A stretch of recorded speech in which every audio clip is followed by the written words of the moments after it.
how to do the Toastmaster role.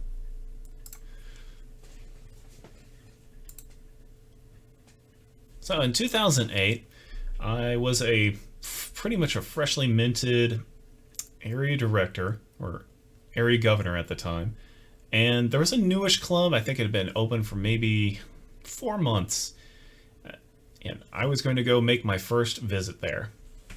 So it was a Saturday morning, and this was Voice of Moses. They're being held inside a church, and I was like, okay, well, that's nothing new. Cool, all right.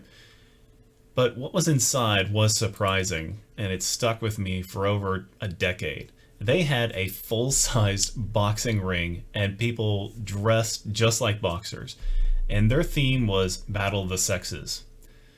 Not only did they have their theme down pat, they had really good Toastmasters execution is all I can call it. So their roles are filled, they were on top of things, and for a young club, they were doing everything really well.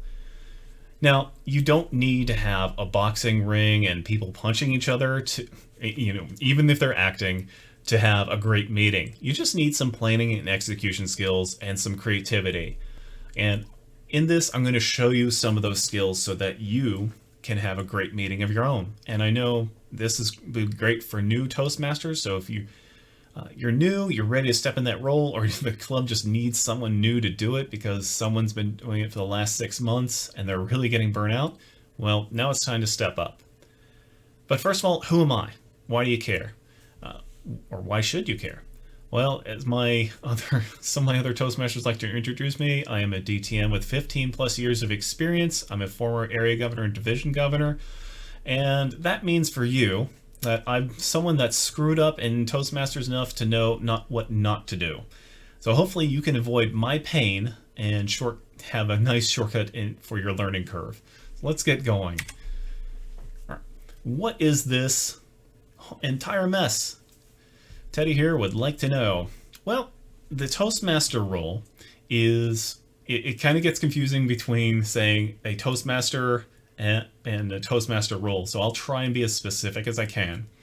But the Toastmaster role is the one that, in at least my clubs, they coordinate and they execute the meeting.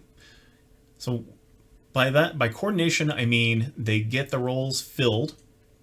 They make sure that we have speakers, we have a table topics master, we have evaluators, general evaluator, every other role is filled. They make sure they have speaker introductions, and some clubs like to have them collect role introductions as well, like table topics master and general evaluator. They also optionally plan theme moments to make the meeting more fun, educational, and informative. And when they're executing the meeting, they control the flow of it for most of it. And they also, have to take charge of that meeting. So it's their meeting, they're in charge. Now I find it helps Toastmasters that are brand new generally aren't going to be ready to fill that Toastmaster role quite right away, because you want to learn kind of the general flow of the meeting, how things get handed off, and so on. So familiar with the roles also helps. So just so you know, hey, what does the grammarian do? What does the vote counter do? What are the ins and outs of the timer? So once you're familiar with almost all the other roles, you're ready to be a Toastmaster. And that's why I recommend in my Rdg Toastmasters series that you have at least 6 months or so of Toastmasters exposure, so you've seen how all things work. But why would you want to be a Toastmaster? Oh my God, this seems like a lot of work. There's a lot of benefits. And first is, if you can organize and run a Toastmasters meeting, you can organize and host other meetings, no problem. You'll also learn how to exercise your creative thinking skills as well as your team organizing skills. And you'll get general confidence and skill in just fulfilling this role. And it can be just a lot of fun. It can be an outlet for your creative side. I've done a lot of different theme meetings, and it can be just a blast. So what are we looking for when we say what makes a Toastmaster good? And I like to borrow the general evaluator criteria from a club I used I used to be the area governor for. This was not Voice of Moses, this was another one. And it's called TICO. And this is kind of the basic criteria. You can use this as a general evaluator. First of all, we want our meeting to be timely, especially in a corporate club when you have limited time. You only have a lunch hour before everyone has to get out of Dodge and go back to work. We need things to be timely. So are things moving along? Did you start on time, or does it look like we're going to end on time, and so on? And you can help with that as the Toastmaster. Second, and I swear this looks like Jean-Luc Picard playing the accordion, I don't know, was the meeting entertaining? Did we get a few laughs? Was it just enjoyable to be at, right? Was there good energy created in the process? Next up, was it educational? Did we learn something either from the speakers or from the word of the day, or what, were the evaluations good? And this is sort of within your purview as well. If you have theme moments, were the theme moments, did they teach us anything? Did they make us realize something? That sort of thing. So educational is that letter. Next up is challenging. Were we presented with enough challenge, say in the word of the day, or the things we're asked to think about? So challenging is in there. And finally, organized. And this is probably your biggest letter in this acronym. Were things organized? Did it feel like, yeah, we were set to go, everything was laid out, every role was filled, we had backups, we were organized? Did that feel good? Or did we stress out because 9 roles weren't filled, or nothing was filled? So that O is probably the biggest one you can bring to the table as a Toastmaster. Now, for your first few times as Toastmaster, I recommend you focus on the basics before you get fancier with, say, themes, etc. later. But if you feel like jumping in and running with theme, go for it. I really encourage, hey, it's your club. You should be able to fail or succeed in there. Now, we've covered just the kind of the basics. What I feel makes an Rdg Toastmaster a really dang good one? Well, really, an Rdg Toastmaster, the philosophy is progress, not perfection. I know it's probably not an original line, but there you go. We're always trying to make things better, as the sign says. And I feel to aid that, we need, first of all, aggressive prior preparation. Our Rdg Toastmasters get the roles filled way ahead of time, and they have backups. And this lets people have way more fun and way less stress. And also will help you as the Toastmaster if you're not going, oh my gosh, this person, I'm having to triple them up on duties, instead of, well, hey, Bob, you do this, Carol, can you do that, and I'll do this. So, aggressive prior preparation, it really helps. Supportive and mentoring. An Rdg Toastmaster needs to be, again, kind of aggressive with the mentoring, in asking, hey, I know you're a speaker and I need an introduction from you. If you don't know how, let me know and we can work on creating one. So mentor where you can. And I know if you're new, you're probably not going to feel like you're in a position to mentor. That's okay. As you get more experience, you'll grow into that. So if you're not feeling like you're a mentor, let me tell you that you can direct people to resources that can mentor them on your behalf. The entire Rdg Toastmasters meeting series has resources that'll help people, say, speakers do an introduction or evaluators do an evaluation.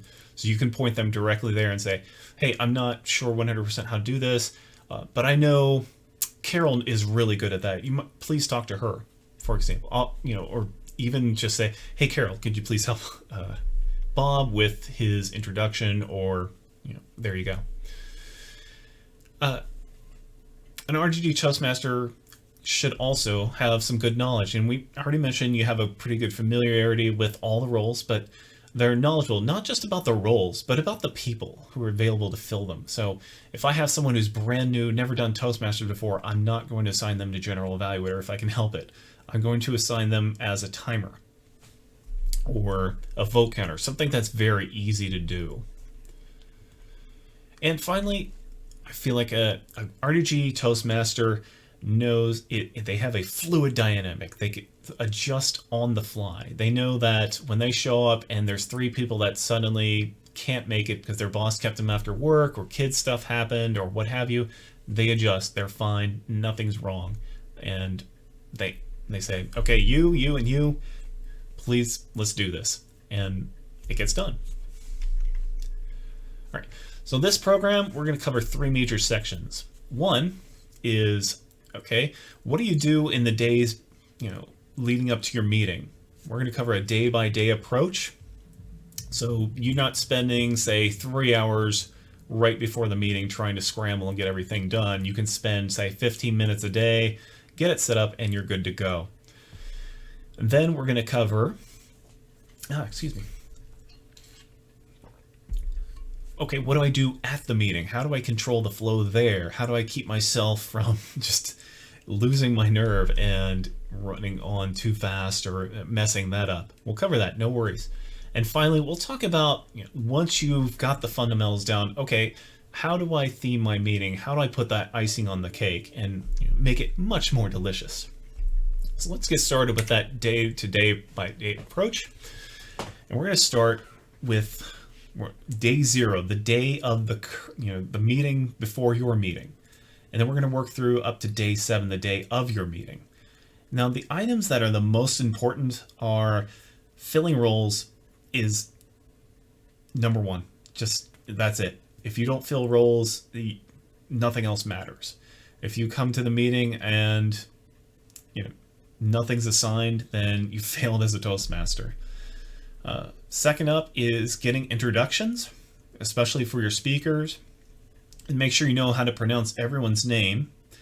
And also develop a theme. Again, it's optional. Once you've done Toastmaster a couple times without a theme, you're probably ready to start putting in themes. So we'll talk about how to do that later on. Now, this is, again, idealized approach. You might find that you do a couple things day 2, then you skip to day 4, then you skip to day 6. Whatever works for you and doesn't stress you out and everybody else out around you. But this will kind of give you a general timeline. So with any luck, it only takes 15 to 20 minutes a day or less. All right, let's talk about day 0. What I mean by day 0 is the day of the meeting before yours. So at the end of the meeting, you find out, hey, you're going to be the Toastmaster next time. And maybe it's your first time, you're going, oh no. Well, don't go, oh no. Say, okay, it's time to watch this video and take the course over at SaturnForge.com. The first of many plugs, just get used to it. So I've noticed there's 2 kinds of clubs. There's one where the VPE is on top of things. They pass out a sign-up sheet for roles for the next few meetings. And if your club uses EasySpeak, that's really easy to generate and print out. If you're having a physical meeting, if you're doing virtual meetings, then your club might have some other method for collecting roles, just going around the room saying, hey, what do you want to do, Monica? What do you want to do? What do you want to do? And so on. Just make sure your club has some method of collecting those roles. The second kind of club doesn't collect roles. And every time I find that club struggles. That club is not, the VP is not really doing their job, and that club is going to suffer. So if your VP is not collecting roles and you're still picked for Toastmaster for next time, or you want to be Toastmaster for next time, bring your own sign-up sheet. Rdg TM has to be aggressive about captaining their own meeting. So make sure you're doing something to collect roles, because on the end of that meeting, this is the best time. While everyone is in that Toastmasters frame of mind, they can think of, oh yeah, I'd want to do this next week, or okay, I'll take Evaluator, or I'll take Table Topics Master. This is the time while everyone's there is to collect roles. It's the easiest time. So ideally, the VP is doing this, and on a little bit later, they will fill out the next week's agenda.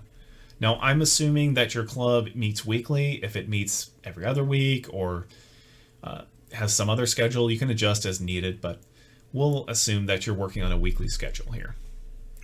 So let's talk about day 1. Now the VPE should fill out the roster with the signups they had and close out the previous meeting in whatever system you're using. Our club uses EasySpeak, your club might use Free Toast or both, or what have you, but they should update the rosters as appropriate. So, and then notify you, hey, we're ready to go. Now, I also recommend that the VP sends out what I call the Hello Toastmasters mail, and that's a checklist for everyone involved to go, okay, Toastmaster, you need to do speakers, please do and so on. And I have this in a text format available over on the Learn site at SaturnForge.com. Just go on the right side, pick Learn, and you're good to go. Go under, and it should be under the meetings, and there's a resources folder for meetings that has the Hello Toastmasters email. Now, if your VP doesn't send this out, I would recommend you go ahead and do that as soon as you can. All right, this is when members should start, So this is when members should start logging into your system to confirm their absence or attendance. And always make sure that they feel comfortable saying, yeah, I'm not going to be there. Things happen, there's something you want to do. You want to take the kids to a theme park. You want to, you have a professional event coming up. You have overtime you have to work. Okay, we get it. We're adults here. We understand that sometimes you can't come to the meeting. We understand. That's cool. So in this day one, we just want to start getting those rosters filled out and some initial emails being sent so that people can sign up. All right, let's talk about day two. So people should, throughout this process, be confirming their attendance or absence and updating. I mean, sometimes you find out, oh yeah, I'm going to be out of state, so I have to go back and tell it no. So you as a Toastmaster by this point should have the initial roster filled, and you need to see, okay, what needs filling and who can fill them. Now, beginner roles can be filled by generally newer people, so say timer, vote counter, and maybe other sort of roles your club may have that are, don't take much experience to do.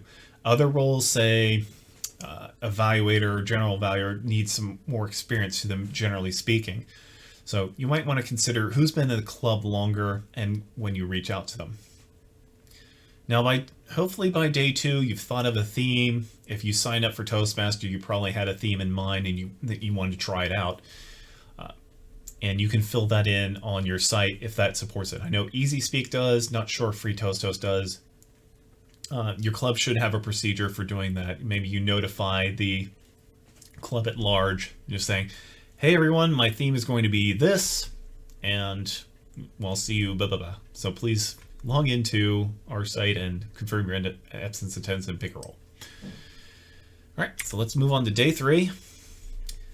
And this is when you generally start developing your theme moments, excuse me.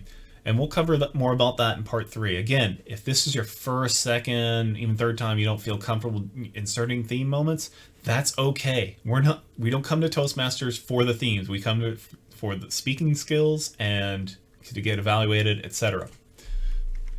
Themes are just a way to make coming to meetings more fun, so don't stress about them.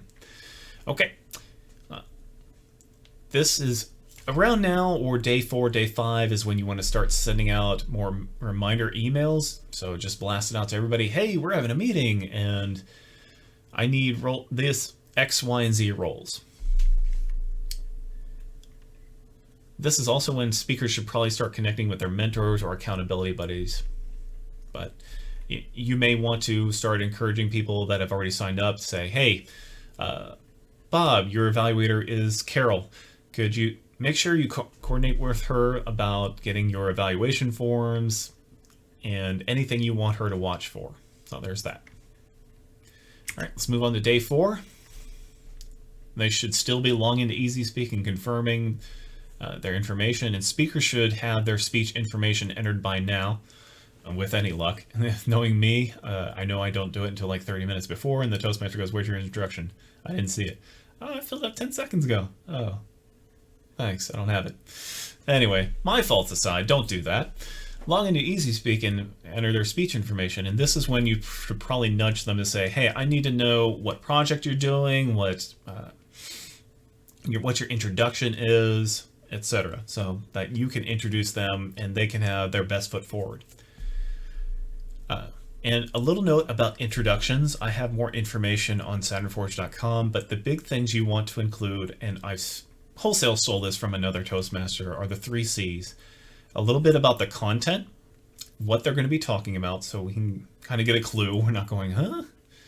A little bit about the context, why that's relevant, or if we're supposed to be kind of role-playing a different sort of audience, like for example, I had someone do a speech about their postal machines that they were offering, and we had to be post office purchasers, trying to put ourselves in that mindset. So a little bit about the context of the speech. And finally, their credibility. I told you that I'm a 15-year Toastmaster, and you can learn about my screw-ups, so there you go. Make sure their introductions have those 3 elements. They don't have to be, here's my content. They can be woven throughout.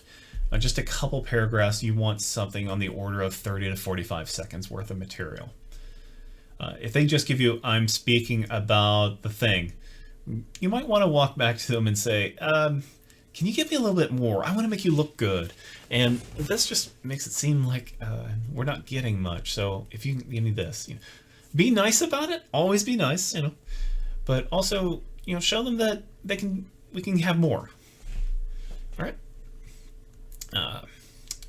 So again, we're still having people sign up. Hopefully, if they're all done by now. But if you have procrastinators like me, then that happens. All right.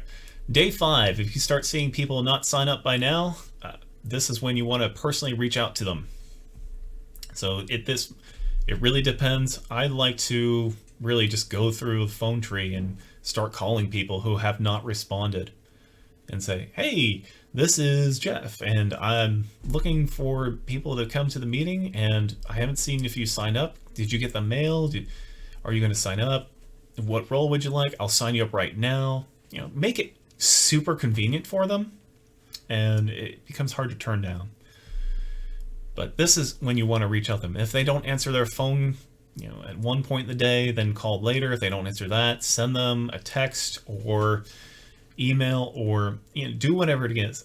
Like I said, Rdg Toastmasters, we aggressively reach out, get things done. So use whatever methods it takes. And if you really don't hear from them after like 5 contacts, that might be, it might indeed be a lost cause. Move on, but do try. All right, let's talk about day 6, the day before. Your anxiety is going up, I know, but we want to put the icing on that cake. So this is when you should make sure your speakers have those final adjustments to their introductions and whatever other material they need to give to you. If you're using Easy Speak, it's super nice because you can just fill it out right there, and the Toastmaster can read it right there. As a Toastmaster, if you're doing themes, again, you do not have to. This is when you want to put the final icing on that cake you've been building, and make any final meeting assignments and contacts. So if you still have those stragglers, this is the last chance. And finally, day 7, the day of your meeting, it is showtime. This is when you're going to make final agenda adjustments. And if you're doing a physical meeting, you're going to print off agendas, you're going to make sure you have ballots, maybe print off the speaker introductions as well, from whatever system you're using. If it's Easy Speak, you do it from, whatever. And also make sure that VP is printing out a role sign-up sheet, because they should. It's really helpful for their job. All right. We'll talk about what you're going to do 15 minutes ahead of time. But some of the common planning questions I get. One is, what if someone is consistently non-responsive? Partially, you're going to find that they'll respond to one contact method or another. I found email has fallen out of favor. A lot of people it's like, oh, I get so many emails or so many crap, and I just don't want to answer it. So while I do say send the email so you can say, yes, I did it, and so they have the reference material and they can't say, oh, I never got it. Well, I sent it. Also look into how they like to be contacted. I really recommend that your club is using some messaging application that lets them all be in a group, such as Telegram, such as WhatsApp, such maybe even Discord if your team likes that. Which, if you're a corporate club, you might have access to something like Microsoft Teams. So whatever resource you have, make sure your team is on it. Your Toastmasters team should be on it. It's made such a dramatic difference for the clubs I'm in to be in Telegram, because we can instantly message that, oh, I'm going to be 10 minutes late. Oh, I'm having trouble with this. Oh, can you help me with this? It's immediate, it's accessible, and it gets noticed. So if your club is not using it, please do. What other questions do I commonly get with planning? And one is, how do I pick themes? So we're going to talk about themes later, so we'll save that. If you get I do all the planning, but then lots of people don't show up. What do I do about that? Especially with corporate clubs, it's really easy for something to run long, and then you've just destroyed an entire group that comes to your meeting. That might be a cause for deeper conversation about, okay, our meeting time seems to lead to a lot of people not showing up. What do we do? That might be a conversation your club needs to have. So there's that. Sometimes these things are beyond just the Toastmaster, but you do need to bring it up to your executive committee and say, hey, I got blitzed with 9 people not showing up, and Sue had this happen to her as well. What do we need to do to fix this? So, and go from there. So that's some of the planning questions. One is, why is it important to know the pronunciations of people's names? I kind of wing it and I get away with it, right? Well, it really shows when you know their pronunciation of the name. I've had my last name slaughtered more times than you can count, and it seems like it's just a 5-letter word. But when people get it right, it really feels like, hey, I care about you. And it maintains the energy that I care about you, other than I move through your name. Even though you are the speaker, you're like the headline act for this meeting. So please, please, please know how to pronounce everyone's names. And if you need to, reach out to them in private and say, I'm not sure, can you tell me how to pronounce your name and make sure I'm getting it right? It really, it's the extra mile. It really helps. Okay, so we've talked about how to get that meeting planned, some of the steps you can take. You can budget over that 7-day period. What do we do about carrying out that meeting? And I like to say, oh, there you go. PowerPoint on here, it likes to be messy sometimes, but you are the captain of your meeting. You are chiefly responsible. And the buck has to stop with you. Whether you're a Picard, you're a Siska, you're a Janeway, you're an Archer, whoever, you need to take command of that meeting, and that's why this is command and coordinate. We've done the coordinating, now it's time to do the commanding. And now I don't mean being a really authoritarian person, but what I mean is, we have 3 people that suddenly say, I can't come, my kid's in the emergency room, I can't come, work's keeping me after. You have to adjust. So that's when you make that executive decision. Okay, Bill, you are going to be an evaluator. Okay, Tom, you are going to be our table topics master. Any problem with that? There you go. And if you're newer, you may not know, who should I assign to these things? Well, then you say, hey, Bill, you've been here, the club, pretty long while. Who should I assign? We need an evaluator 3. Who should I assign? Easy. Remember, our captains here don't do things in isolation. They have a crew to help them out, to carry out their orders. So you've got a crew too in your club. If you need that help, then ask. Please ask, but take decisive action. Once you don't go, oh, I think Bob can do it, but Bill's pretty good too. Just pick one. Just go. Because you want to project strength, that everything is under control, everything's organized. You meant to do this all along. All right, we'll go. Once again, we'll kind of step through chronologically how we do this. Starting with, all right, 15 minutes before, Now, if you're doing a theme meeting, you probably have props, or if you're doing a virtual meeting, you might have things you need to set up, like slides or sound effects or what have you. So have those ready to go. It really helps when you're not trying to lay everything out and you're running from one side to the other and back again, and you're just going, oh my gosh, why is this so hard? Well, it's because you didn't come here early and get things set up. All right, if you're in a physical environment, usually clubs hand out agendas. Now, maybe some clubs are doing this digitally and saying just go to on your phone. Maybe you need to bring a QR code. I don't know. For virtual environments, your club may have a procedure for doing that, or you just share a link that goes to today's agenda. Whichever way you do it, just make sure it gets done. And again, if you're in a physical environment, you might have ballot and speaker comment forms that you need to hand out. Make sure that's done too. Usually the Sergeant at Arms will do that, but maybe they're late, maybe they need some help. Just get it done. And this is also the time to make those substitutions. Maybe you've gotten a message on whatever you're using, Teams, WhatsApp, Telegram, that, hey, I'm sick, I can't make it.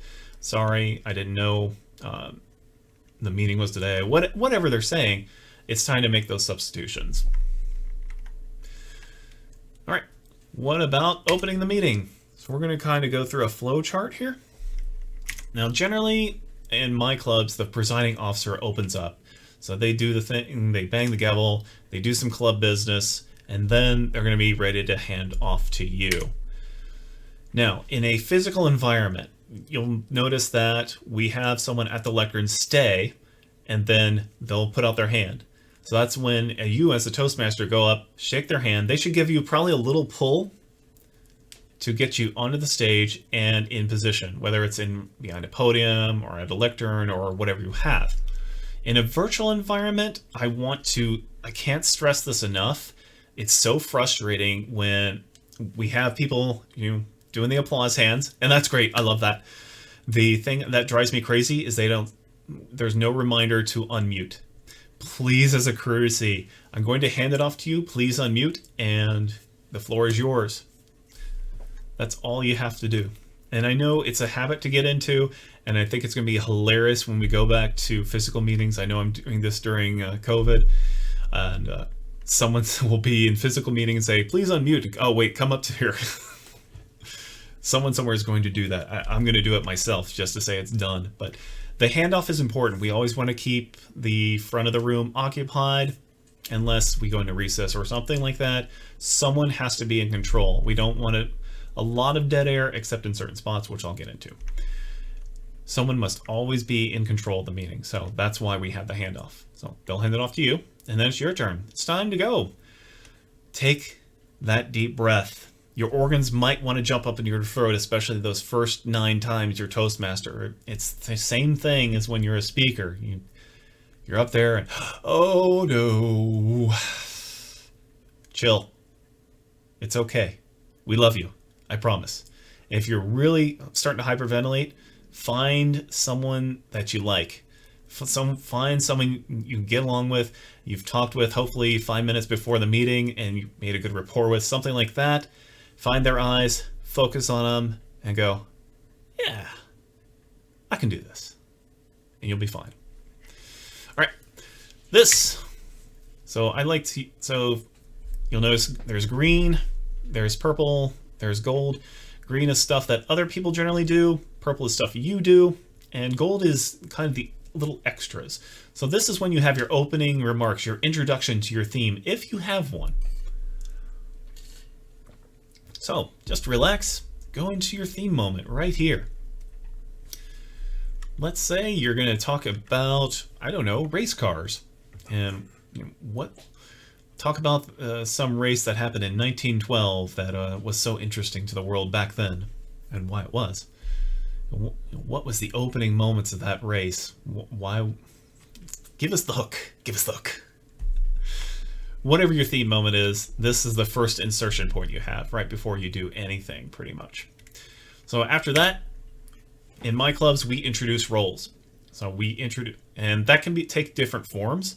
The form I like best is to introduce the general evaluator, because really the timer, a vote counter, the counter, grammarian, etc., word of the day, that usually falls under their purview anyway. So I have them, I call the general evaluator and say, could you introduce your team? And they do that. They turn it back over to you. They don't necessarily have to come up and shake your hand and take your spot, but it really depends on how your club does things. So in a physical environment, yeah, I probably do have the general evaluator come up and do their thing. Then they introduce their people from the floor. Then once they're done, they come and hand back off to you. All right. Now, after they're done and they hand it back off to you, you're just about ready for the speaker session. Now, Toastmasters meetings usually run, kind of the opening material, club business, blah, blah, blah. Speakers, table topics, the impromptu session, and the evaluation section, and then closing. So you've got 5 parts, and we're on part number 2. Now, before you launch into the speakers, this is the perfect time for your next theme moment. So let's say we're doing game shows, to switch tracks, and you might have a mini game right here. So mini Wheel of Fortune, but you filled out most of the letters already, so it's really just someone, maybe you have like an electronic spinner and you have some lucky contestant come up and do that, and they can win fabulous prizes. Well, once that is done, you're going to do the speaker introduction and then the handoff. So you should have the introduction entered into Easy Speak, or maybe they emailed you or what have you. You're going to go through that. Make sure you're familiar with that material, and so you're not just reading it like this and it sounds really robotic and flat. Make sure you can kind of embellish upon it. Feel comfortable with it. And that takes practice. You'll get it. Don't worry. Then, like I said, the presiding officer did with you, perform the handoff. So you'll just, if you're doing this in a physical space. No, girl, that's bad. My call screener's here. Oh no. Anyway, extend the hand, let them shake it. And I know in some clubs that it may not be the tradition, so that's okay. Whatever handoff you do to establish that, hey, the speaker is now in control, you do that. In a virtual environment, you have the hand applause, but also, unmute. So please tell them to unmute. It is once you've gotten some practice, people will do it, but just to be sure. All right, then the speech comes. You can sit back, relax, watch the speech, take some notes, give them some feedback, etc. But then they should hand it back off to you just like you hand it off to them.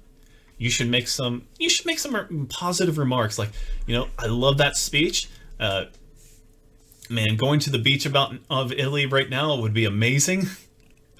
But then you want to call for a minute's pause, a moment of silence. And please don't be like me when I did this before and actually keep talking about things. Shut up. This is the one time dead air is appropriate. Tell people, write comments. Speakers, I always want comments. So please have them, in a virtual environment, usually just private message them. In a physical environment, you have the ballot slips or whatever your club uses. But please take the minute of silence so people can write those comments. They are so valuable. A little bit more on this speaker section. You're going to loop through the remaining speakers, which is pretty much repeat that process for speakers 2, 3, and however many you have. After all the speakers, and you have after that last pause, Madam Mr. Timer, can we have a timer's report? So you find out who's eligible based on time. Now, if your club has this, do a call for best speaker. So who was the best speaker here? And I always like to remind people, hey, please focus number one, first and foremost, the objectives. Those matter. If some clubs have a rule, if it's not a pathways or manual presentation, then they're not eligible for a vote. That really depends on your club culture. It could also be they make exceptions for contest practice, so consider that. Just find out from the other members, hey, if this person's not doing a manual speech, do we count them in the vote? That's a little gotcha, but there you go. Okay, that's the speaker section done. Over. We did it. Yay. You can, hopefully your blood pressure is, it might have been up here, slightly down here, but you got this. You got this. You can do it. All right, we're going to move into our table topics section, but before that, what do we got to do? Theme moment. That's right.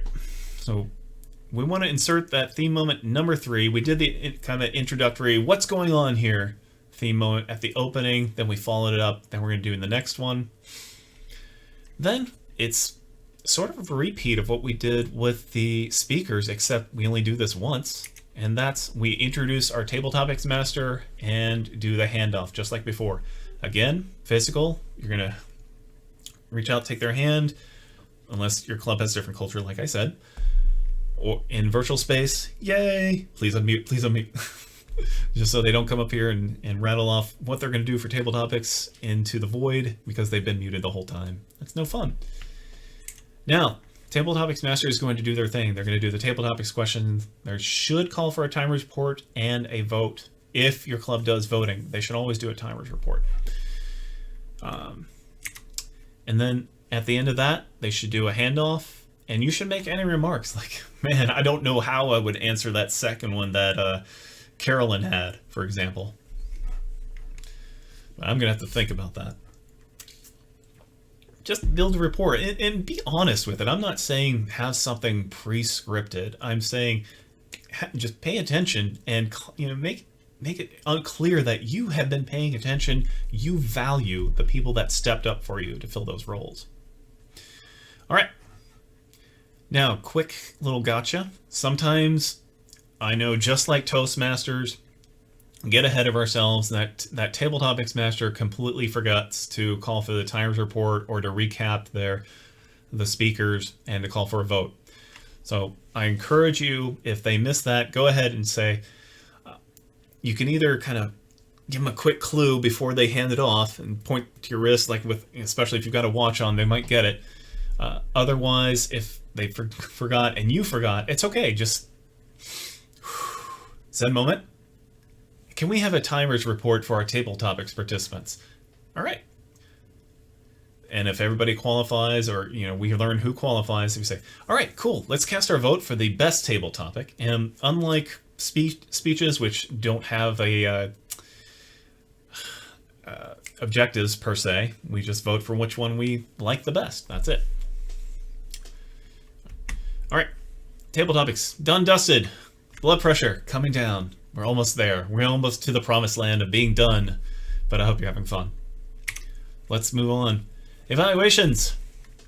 But what do we got to do before evaluations? That's right, theme moment, if you got them.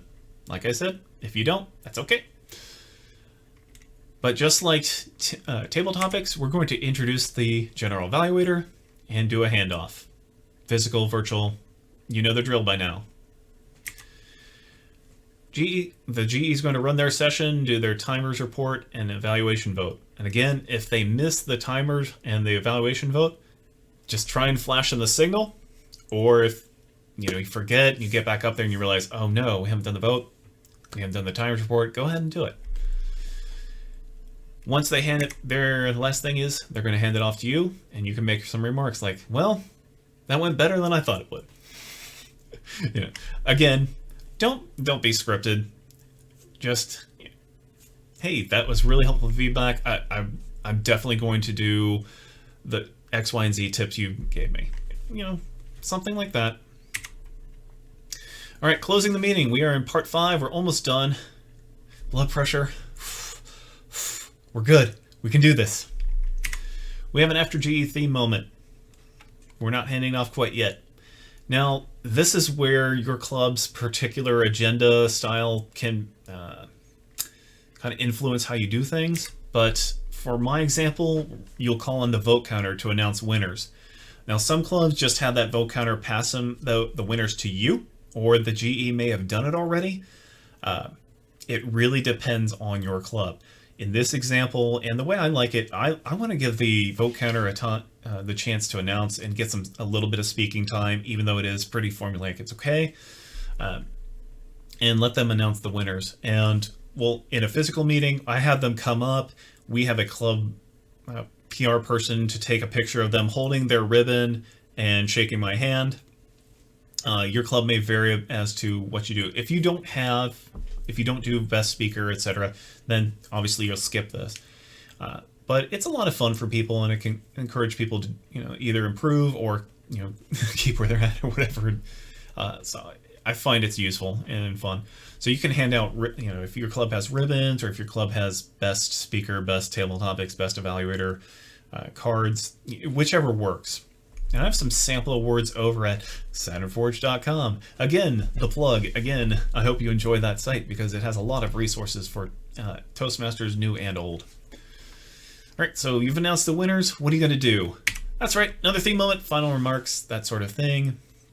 Close it out very quickly. I know we'll talk about theme moments later. And finally, the presiding officer handoff. You're going to close it out by giving it to them. And I know some clubs will just say, you close it out, that's okay. Again, your club may vary, but this is the way I generally do things. All right, let's talk about some common execution questions.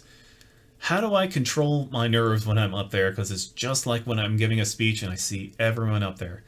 And like a few things is, one is just experience. So do Toastmaster role as many times as it takes for you to, go from way out of control nervousness to somewhat manageable to, yes, exactly.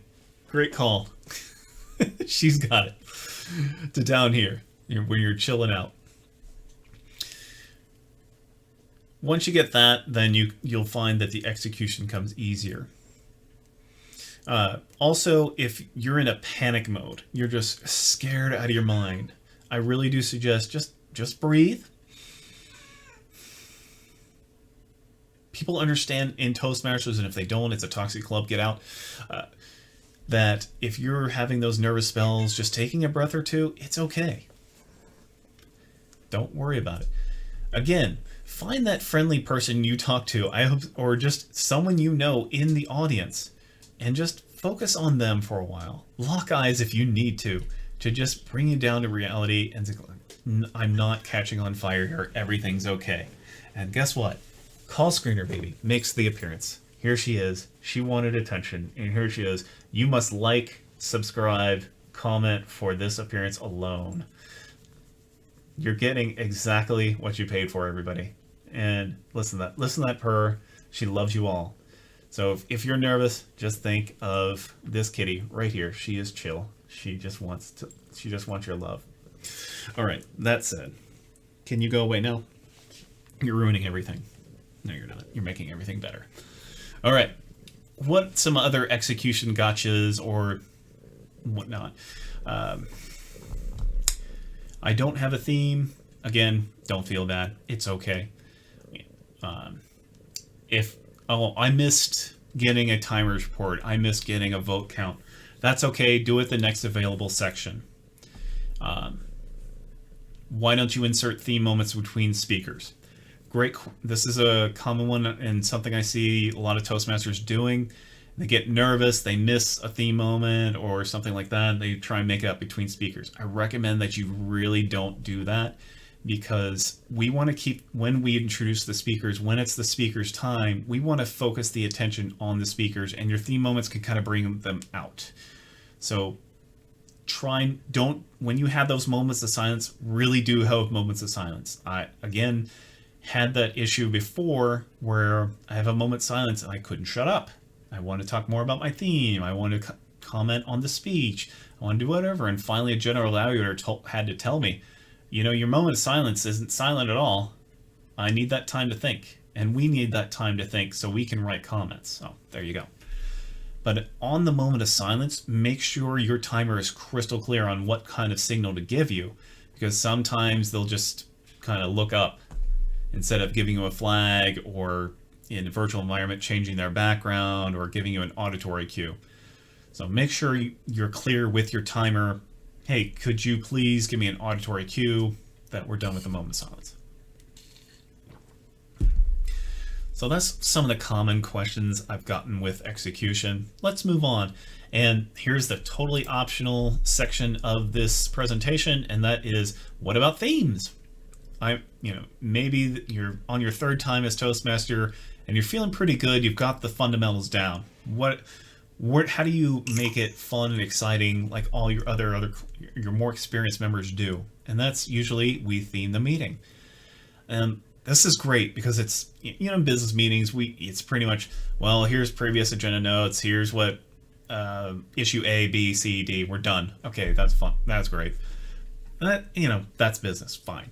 But in Toastmasters, we like to have a little fun, and it can also be a learning opportunity as well. I've seen lots of people theme meetings with history lessons or current events or things like that, or just other interesting topics they come up with. And it's almost like they're just doing parts of a speech throughout, so it works well.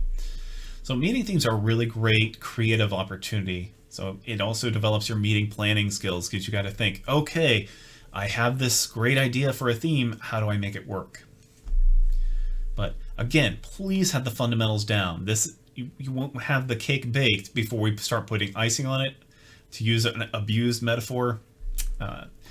Otherwise, it just doesn't come out too well. But there's several methods for coming up with and using theme elements. We've already gone through where you can insert them in kind of the agenda format that I typically use. But I want to show you some mistakes that I've made and I don't want you to make. So let's talk about number one. Please make them timely. I've gone on like 5, 6, 7 minute theme moments, and my journal evaluator is not happy with me at all. So please, 2 to 3 minutes tops. Make them short, punchy. If you are doing an activity that the club has agreed to, especially if you're doing moments of truth, let's say, and picking one single moment of truth, one item like new member orientation, and that's going to be your theme, you can probably get permission to extend that so more people can participate in the in groups to discuss, hey, what do we need to do? How can we improve things in collecting feedback? But otherwise, 2-3 minutes tops. What other mistakes have I made? And there are many. Too many moving parts. I try to have too many props. I try to do too many things. I introduced a concept that wasn't clear. The problem with this is things often fall apart or people just get confused. And a confused mind is not going to be entertained. It's not going to be educated. It's just going to be like, what did I come here for? Oh no, Jeff is the Toastmaster again. I just want to know.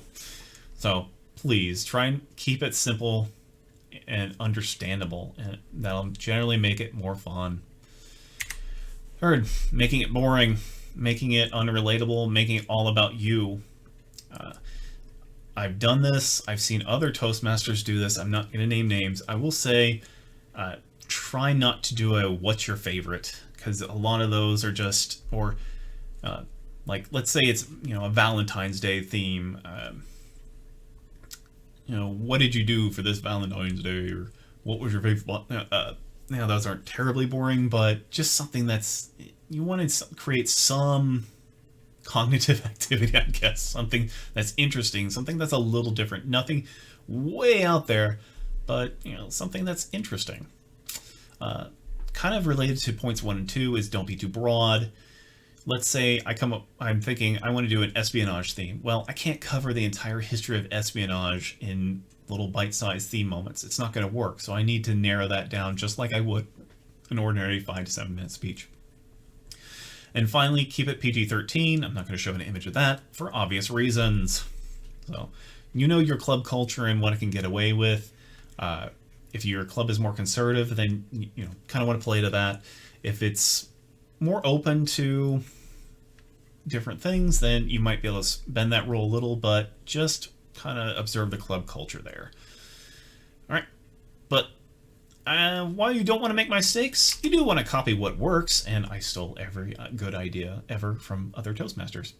And number 1, create wins. People like to win, so you can have trivia games, other games, question answer can work. Just fun things that create victories for people is always going to reinforce that, yeah, I'm having a good time. I always like to try and what I call create variety from routine. So you can see these, these are like grapes and cherries and stuff. Well, and they're arranged in a very visually appealing way. But these are common things in an interesting way. So we want, generally when you're thinking of a theme, we want something that has a familiar air to it, but might be presented in a different way. So if I'm going to do espionage, what if I talked about the spy techniques of Inspector Gadget? And that's really obtuse probably, but it kind of gives you an idea of what I'm thinking. Just something that's a little surprising, has a little bit of a twist, not too much. And as you do themes, you'll kind of dial in what your audience wants. Finally, just like your speeches, provide some value, whether that's entertainment value or educational value, or just inspiring people to think a little bit differently value. It's not, obviously, monetary value is not the only one. They're just a value that, yeah, I came to the meeting tonight, it was worth coming to. Not only did I hear good speeches, but I also learned a little bit about espionage. All right, let's work on some examples. So the first and foremost, I kind of mentioned this already, game shows. Many versions of game shows, so obviously I would never do a full Jeopardy board unless we're doing it over the course of several theme moments. And do like 2 questions per and then just work through the board that way. If I wanted to do a mini Jeopardy board, it'd just be like 2 by 2. That's it. What about doing the history of a specific topic? So maybe you come from you're from abroad. I know we have a lot of international Toastmasters that often want to practice their English. So I want to learn about your home country, where you grew up in, and what are some interesting historical facts about it? What are some geographical facts about it? So there's all sorts of topics that come from that. Even if you are, I'm an American, so there's that. There might be interesting historical landmarks around the area that people don't know about, or a trip you took or something like that. So there's all sorts of interesting real life subject matter right there. And one general theme topic idea I like is how-tos. How do I put something together? How do I do computer security and passwords was one I recently did. Is how to beef up your online security and so on. So that's, I would say, okay, start using passwords that are this long and this characters, start using 2-factor authentication in this next theme moment, and so on. So that creates a series of easy 6 theme moments that are just super easy. And if everything else fails, you cannot think of a single topic otherwise, do just one of the moments of truth. And you'll probably have to look that up. I do have worksheets available on how to do moments of truth, sample theme ideas, and also other theme ideas over on SaturnForge.com. I need a sound effect for when I say that, just so it's it comes back to you. All right, let's try building a theme really fast. And since we kind of used espionage, let's start there. Now that's a pretty broad, like I mentioned, it's really broad. It's like, oh my gosh, I'm not gonna, what? Oh, that's way too big.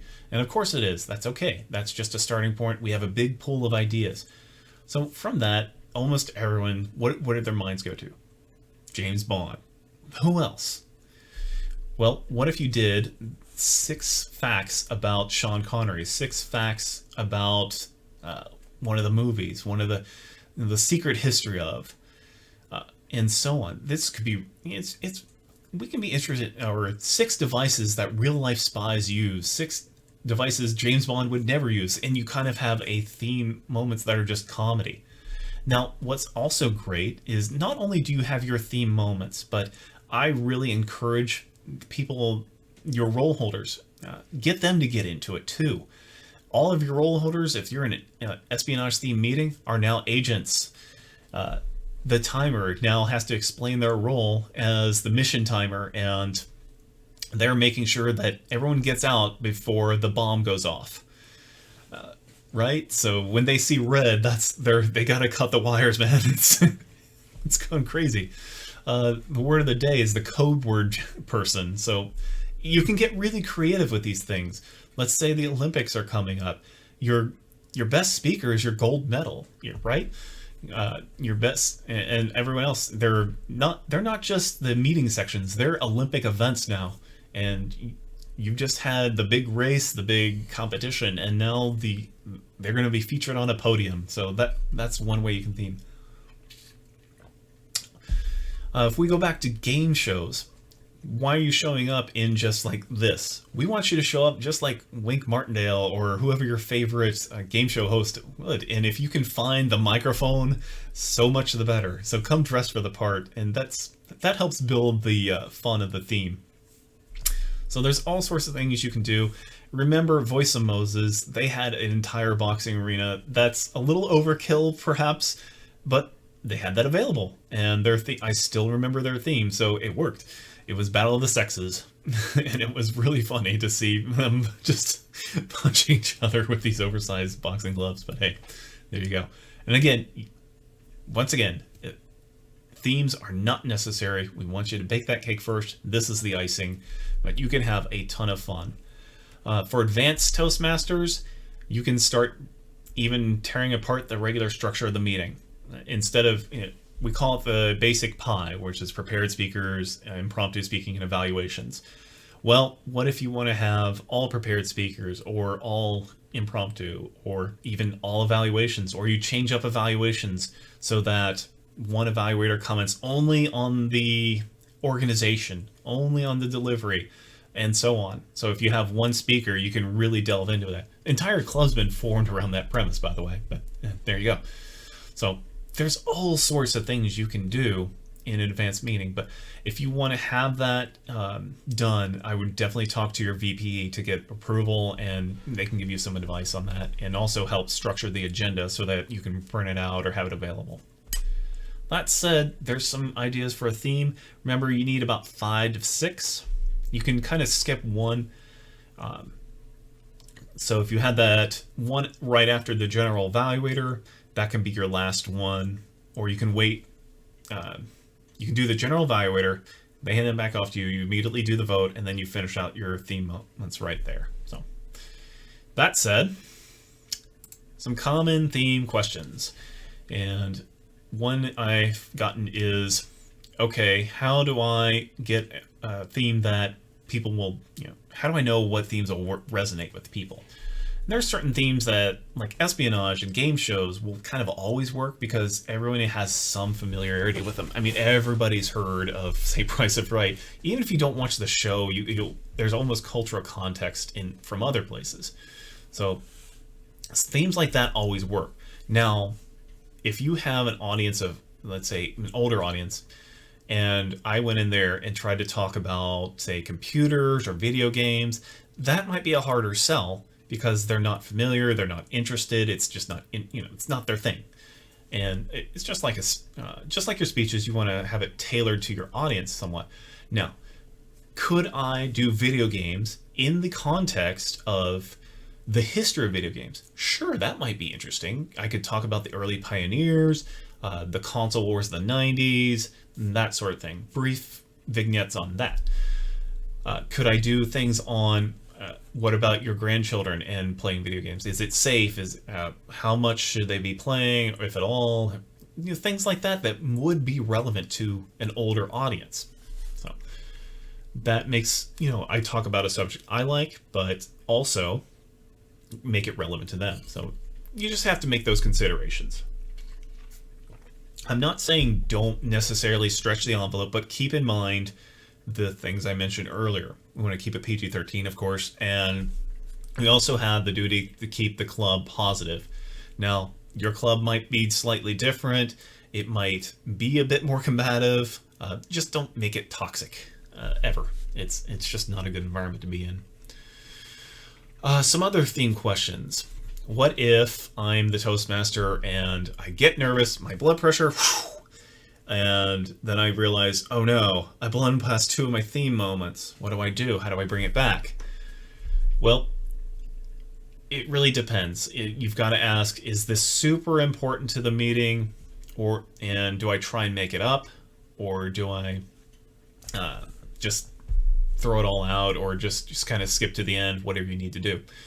And that's kind of an executive decision you need to make based on the content you have and the interest in it, excuse me, and so on. So consider those factors when trying to catch yourself up. You might be able to, let's say you did your first one, but you missed 2 and 3, and now you're about to introduce the GE, but you realize, oh no, I've got to catch up, and you've got 2, 3, and 4 to do. That might be a time you just condense it as best you can and try and get through it. Otherwise, it's kind of a skip and throw it out and just like, okay, the G is going to roast me, but hey, I missed it. So there's that. It's up to you to make that tactical decision is really the best advice I can give you. If your theme moments are short, then great. If they're not, then yeah, you've got to respect the time. That's usually the questions I get regarding theme moments. It might be what's acceptable, what'll be interesting to the audience, and that's really takes just paying attention to what do they speak about, what do they talk about in table topics a lot, what are most people interested in, what's a good general pool of relevant knowledge. You can safe bets are themes like that. So like I mentioned, espionage, it's cool. We all get the spy theme. We all get James Bond. We get that. And if we knew some real history about spy, I could watch spy gadgets for days, I'm sure. But your favorite YouTuber probably, if you're introducing them, it might be interesting to some of us, but to others who don't watch YouTube at all, that's okay. There you go. So it just kind of requires getting a beat on the interest of the club and general interest and sort of things like that when you want to select a theme. But I do have some sample themes that work over at, again, I need a sound. I really do. SaturnForge.com under the meetings, and there's table topics themes. There are Toastmaster themes. And once again, you can always fall back on moments of truth. I think every club should do one of those per month. That said, we're going to wrap this up. I'd like, like, comment, subscribe, as the kids always say. And hey, there it is again. SaturnForge.com has everything you need for Toastmasters. There's courses for meeting roles, there's courses for officers, there's courses for your own development as a Toastmaster. So that said, I hope you take on the Toastmaster role, try and do it. Maybe you don't do a theme the first couple times. That's perfectly fine. Just work on the fundamentals, work on your handoffs, work on having the roles filled, work on the introductions and such. And then, stretch out a little bit. You can do it. I swear, your blood pressure after the first couple times of doing Toastmaster without themes, it'll come down, somewhat, and then you'll be like, oh, I can make this really fun and interesting for everyone involved. Give it a shot, try these tips, and if whatever questions you have, let me know in the comments here, and I'll try and get you an answer. That said, have fun being Toastmaster, and take command, and make sure you record